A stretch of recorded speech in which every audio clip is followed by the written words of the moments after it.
శ్రీదేవి శ్రీ విద్యాపీఠం వ్యవస్థాపకులు శ్రీ రాజశ్యామల సహిత దశమహావిద్య స్వర్ణ దేవాలయ సంకల్పకర్త బ్రహ్మశ్రీ తేరాల సుబ్రహ్మణ్య శాస్త్రి గారు శ్రీ రాజశ్యామల అమ్మవారి ఆలయ నిర్మాణ సంకల్పం వెనుక ఉన్న లక్ష్మీ గణపతి ఆలయం మరియు మనకి తెలియని ఎన్నో విశేషాలు మన ఐడ్రీమ్ ప్రేక్షకుల ముందుకొచ్చి పంచుకుంటున్నారు. శ్రీ గురుభ్యో నమః. శ్రీ మహాగణాధిపతయే నమః. శ్రీ లక్ష్మీ గణపతి పరబ్రహ్మణే నమో నమః. జయ జయ శంకర, హర హర శంకర, కాంచీ శంకర, కామకోటి శంకర. మీ తేరాల సుబ్రహ్మణ్య శాస్త్రి శ్రీ రాజశ్యామల సహిత దశమహావిద్య స్వర్ణ దేవాలయ నిర్మాణ మహాసంకల్ప యాగశాల సన్నిధానం నుండి సత్తుపల్లి పట్టణ శివారునందు వేంచేస్తున్నటువంటి శ్రీ లక్ష్మీ గణపతి ఆలయం సన్నిధానంలో యాగశాలలో స్వర్ణదేవాలయ నిర్మాణ మహాసంకల్పాన్ని ఉద్దేశించి ఇక్కడ అమ్మవారిని మాఘమాసంలో మొన్న మనం పరాభవనామ సంవత్సరంలో మాఘమాసంలో అమ్మవారిని ప్రతిష్ఠించడం జరిగింది. అమ్మవారి యొక్క స్వర్ణ దేవాలయ నిర్మాణ మహాసంకల్పం లోకహితార్థమై ఎంతోమంది సాధకులకు ఎన్నో సంవత్సరముల యొక్క కళ ఇది.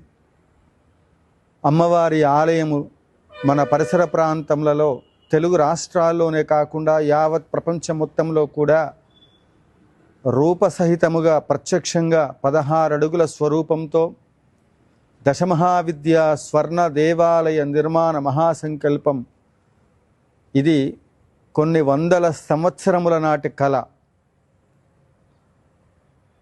మతంగ మహాముని తపస్సు చేసి తన కుమార్తెగా అమ్మవారిని పొంది మనల్ని అనుగ్రహించినటువంటి ఆ మతంగ మహాముని నామధేయముతో రాజమాతంగీశ్వరిగా భక్తుల పాలిటి కొంగు బంగారమై విరాజిల్లుతూ కోరిన కోరికలు తీరుస్తూ భక్తులకు కల్పవల్లిగా అనుగ్రహిస్తున్న ఆ అమ్మవారికి ఏనాడో ఆలయములు అన్ని ప్రాంతములలో నిర్మాణము చేయవలసిన అవశ్యం ఎంతైనా ఉంది.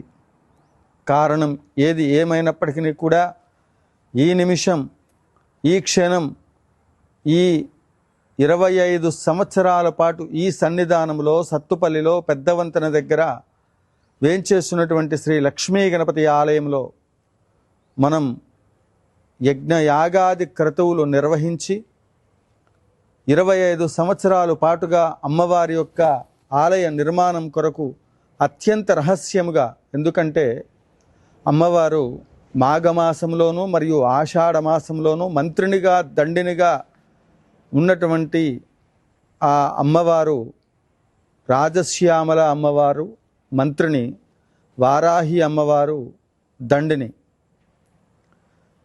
అన్ని మంత్రములపైన ఆవహించి ఉన్నటువంటి ఆ శ్యామల అమ్మ 3,00,00,000 మంది దేవతల యొక్క అనుగ్రహం మనకి లభించాలన్నా, 32,000 కోట్ల మంది దేవతల యొక్క కృప మనకి లభించాలన్నా, దేవత కృప మనకి లభించటానికి కలియుగంలో ముఖ్యంగా ఏ దేవతనైనప్పటికీ కూడా పదే పదే జప తపముల ద్వారా, యజ్ఞ యాగాది క్రతువుల ద్వారా ఏ ఏ దేవతలు ఏ ఏ స్వరూపాలతో విరాజిల్లుతూ ఉన్నప్పటికీ కూడా పరదేవత యొక్క అనుగ్రహం లేకుండా, ఏ దేవత నుండి రావలసినటువంటి ఒక అనుగ్రహములైనప్పటికీ కూడా రావటం చాలా కష్టం. ఒక్కొక్క దేవతను ఉద్దేశించి ఒక్కొక్క దేవతకు సంబంధించి ప్రత్యేకంగా లక్ష్మీ అమ్మవారికి పూజ చేస్తే లక్ష్మి లభిస్తుంది, సరస్వతి అమ్మవారికి పూజ చేస్తే సరస్వతి లభిస్తుంది, విష్ణుమూర్తికి సంబంధించి అర్చన చేస్తే విష్ణు సంబంధమైనటువంటి ఒక అంశాలలో సృష్టి స్థితి లయకారకులు బ్రహ్మ విష్ణు మహేశ్వరులు ఇలా ఒక్కొక్క దేవతలకు సంబంధించి ఒక్కొక్క రకమైనటువంటి ఒక అధికారాన్ని లలితా మహాత్రిపుర సుందరి పరాభట్టారికాదేవి అందరికీ ఆ యొక్క స్థితిని ఏర్పాటు చేసింది. అందులో భాగంగా శ్యామల అమ్మవారును మంత్రనాయకినిగా, మంత్రం అంటే వ్యూహం, మంత్రం అంటే ఆలోచన, మంత్రము అంటే ఆ మంత్రానికి సంబంధించినటువంటి యొక్క సాధన ద్వారా నిజ జీవితంలో మనము ఎదుర్కొనేటువంటి ఒక సమస్యలకు పరిష్కార మార్గం తెలుసుకోవటానికి ఆ మంత్రం జపిస్తే, ఏ మంత్రం? రాజశ్యామల అమ్మవారి యొక్క మంత్రం.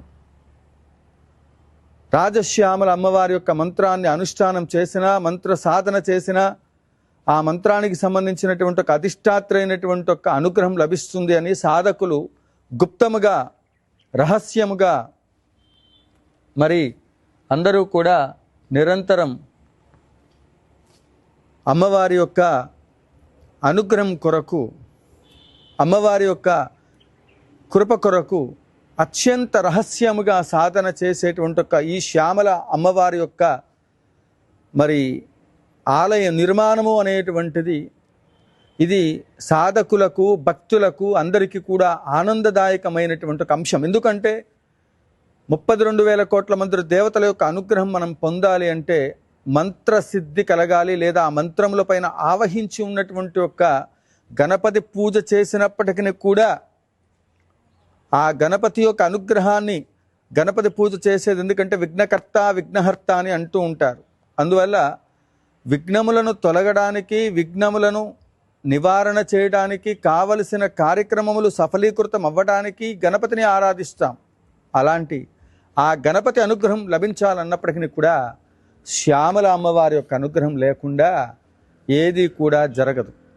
ఆఖరికి వారాహి అమ్మవారి యొక్క అనుగ్రహం మనకి లభించాలన్నప్పటికీ కూడా చెప్తున్నాను కదా, 32,000 కోట్ల మంది దేవతల యొక్క అనుగ్రహం మనకి లభించాలంటే అందుకే మంత్రంలో వస్తుంది, సర్వరాజవ శంకరి, సర్వ స్త్రీ పురుషవ శంకరి, సర్వ దుష్టమృగవ శంకరి, సర్వసత్వవ శంకరి, సర్వలోకవ శంకరి, త్రైలోక్యమేవ సమానే స్వాహ. ముల్లోకాల్లో ఉండబడేటువంటి ఒక దేవతలు కూడా మనకి వరాలు ఇవ్వాలి అంటే ఎవరెవరికి ఏ ఏ సమస్యలు ఉంటాయో, ఎవరెవరికి వారికి సంబంధించినటువంటి ఒక వ్యక్తిగతమైన జీవితంలో ఉండబడేటువంటి ఒక కామ్యములను సిద్ధింప చేసుకోవడానికి శ్యామల అమ్మవారి ఆరాధనే ఏకైక మార్గం.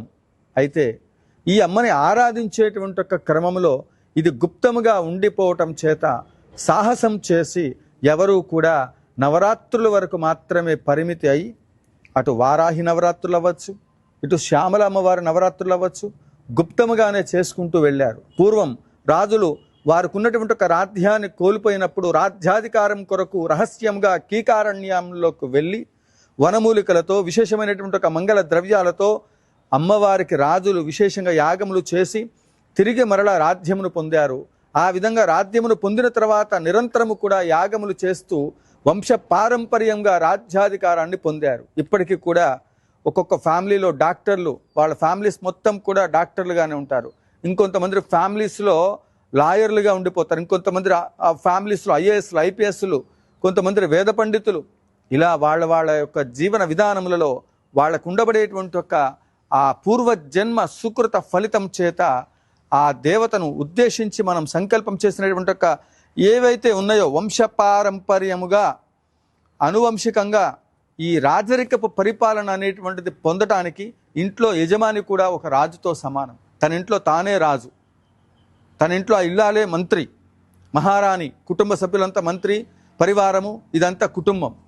నీ జీవితంలో, నీ వీధిలో, నీ కుటుంబంలో, నీ ఊళ్ళో, ప్రపంచంలో ఒక ఉన్నతమైనటువంటి ఒక స్థితిలోకి నువ్వు వెళ్ళాలని డిసైడ్ అయితే తక్షణమే నువ్వు తీసుకున్న నిర్ణయం శ్యామల అమ్మవారి పైన మనస్సు మళ్ళుతూ ఉంది అంటే మహాకవి కాళిదాస్కి ఏం తెలుసండి?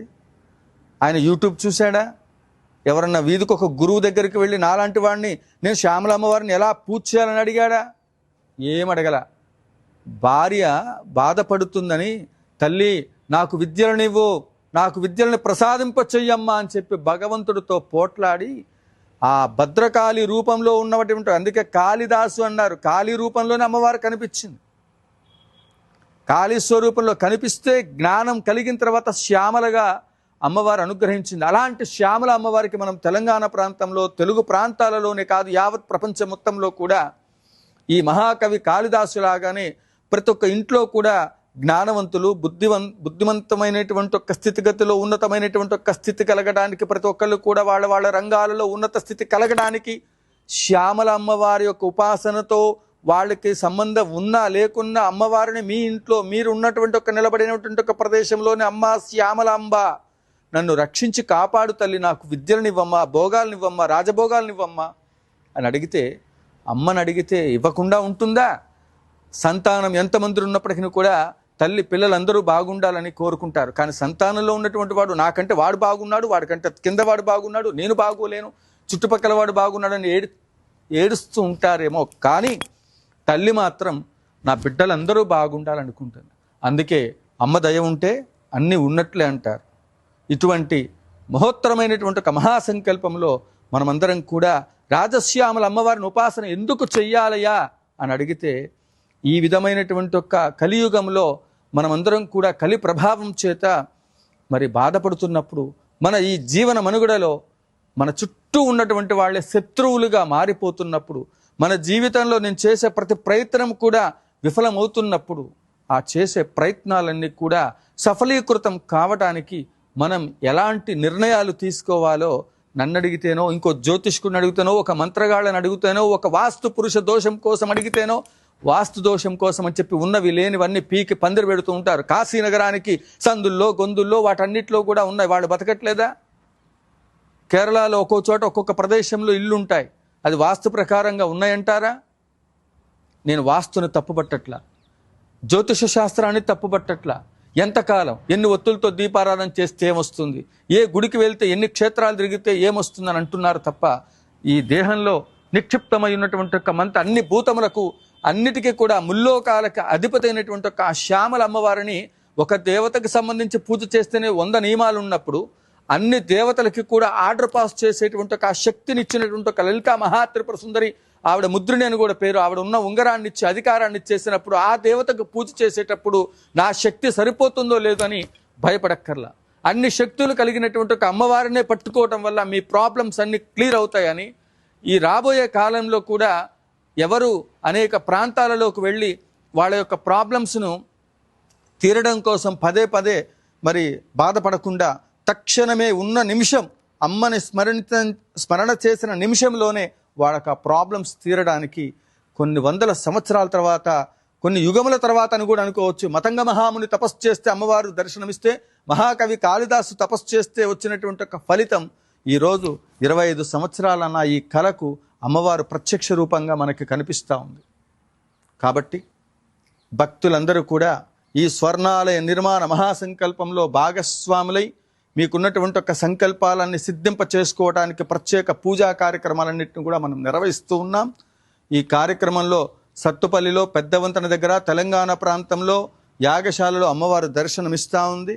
కాబట్టి భక్తులు మీరు ఉన్న చోట కోరికలు నెరవేరిన తర్వాత మీ దగ్గరికి వస్తానని చెప్పి అమ్మవారిని స్మరణ చేసుకోండి, తప్పకుండా మీ ప్రాబ్లమ్స్ తీరుతాయి. మరిన్ని వివరములకు కింద స్క్రోల్ అవుతున్న నెంబర్లను సంప్రదించండి. అదే మాదిరిగా రోజుకొక అంశం గురించి ఇక ప్రతిరోజు కూడా ఎపిసోడ్స్ చెప్పుకుంటూ పోదాం. అమ్మవారి వైభవం గురించి. జయ జయ శంకర, హర హర శంకర, కాంచీ శంకర, కామకోటి శంకర, జయ కామాక్షి.